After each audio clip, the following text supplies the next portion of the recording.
Here are top 4 considerations in choosing assets. Have you ever wondered how people choose which type of asset to invest in? You know, diversifying is important, but how do people do it? Do they listen to advice from a podcast, go with, well, it sounds good? Maybe they throw darts at a wall. Well, all of those are certainly options. Some ideas are better than others, and some people have a downright scientific method of figuring out which sorts of assets to invest in. We'll share one of those methods with you today. There are 4 top things to think about when choosing whether or not you want to invest in a particular type of asset. The first consideration is liquidity. A liquid asset is something that is easy to convert into cash. Your bank account, highly liquid, it's actual cash. Your stocks are moderately liquid. It would only take a few days to sell your stocks and get cash for them. Bonds are less so. Real estate is not very liquid at all. The second consideration is safety. Is your asset subject to losses of capital? Again, your bank accounts are very safe. You have assurances that you will not lose what you deposit into your checking or savings accounts. The cash value in your life insurance is just as safe as your cash accounts. The money you have in bonds and real estate is moderately safe. Bonds can lose value if interest rates or inflation increases. And while real estate is a relatively safe investment, your property can lose value if your local real estate market is poor, if expensive repairs crop up, or even if there are too many homes on the market. Investing in the stock market is not safe at all.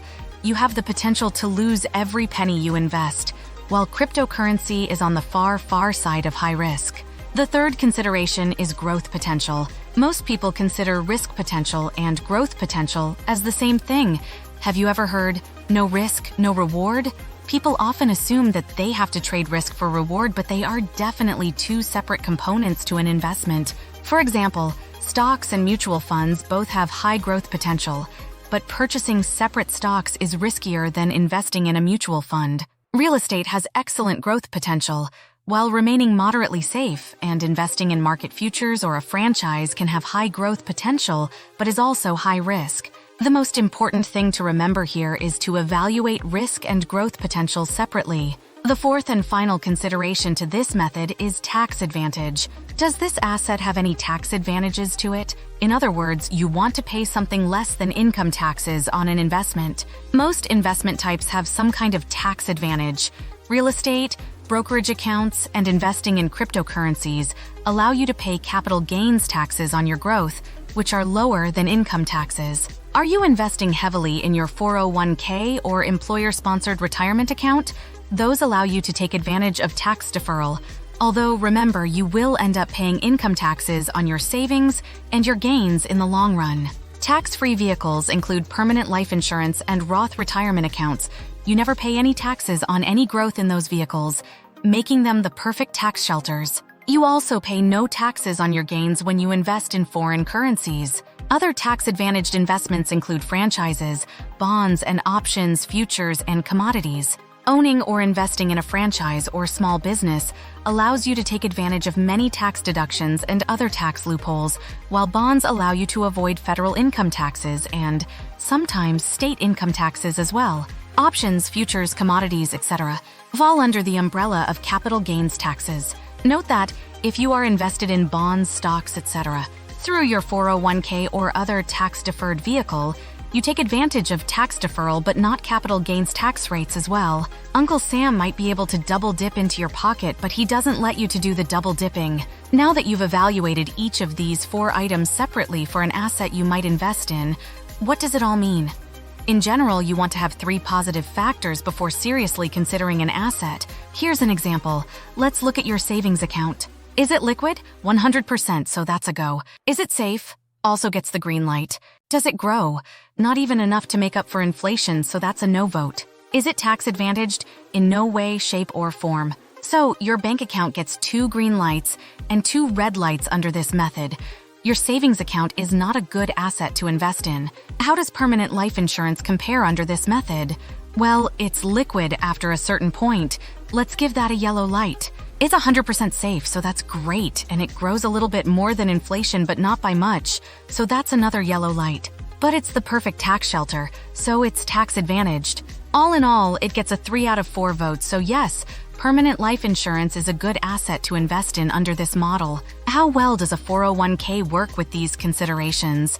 Well, it's not liquid if you're under 5912, but it is if you're older. It may or may not be safe depending on what you're investing in. It's got great growth potential though, and it is tax advantaged. It gets 2, maybe 2.12 out of 4 stars. OMG, should I not have a 401k? No, we're not saying that at all. Under these 4 considerations, a 401k is not the best asset to invest a lot of money in, but it has other awesome advantages, which is part of a different article. If a 401k isn't perfect, how about investing in the stock market in a plain old brokerage account? Well, a brokerage account is highly liquid, it's not safe at all, but it has high growth potential and it's tax advantaged. With 3 out of 4 stars, it's a great asset with this method. Our next to last example is bonds. We're trying to cover all the common sorts of investment vehicles here. Bonds are like life insurance. They're liquid after a certain point. Yellow light there, they're fairly safe, so green light for that. They don't have fantastic growth potential, so another yellow light, and they're usually tax advantaged.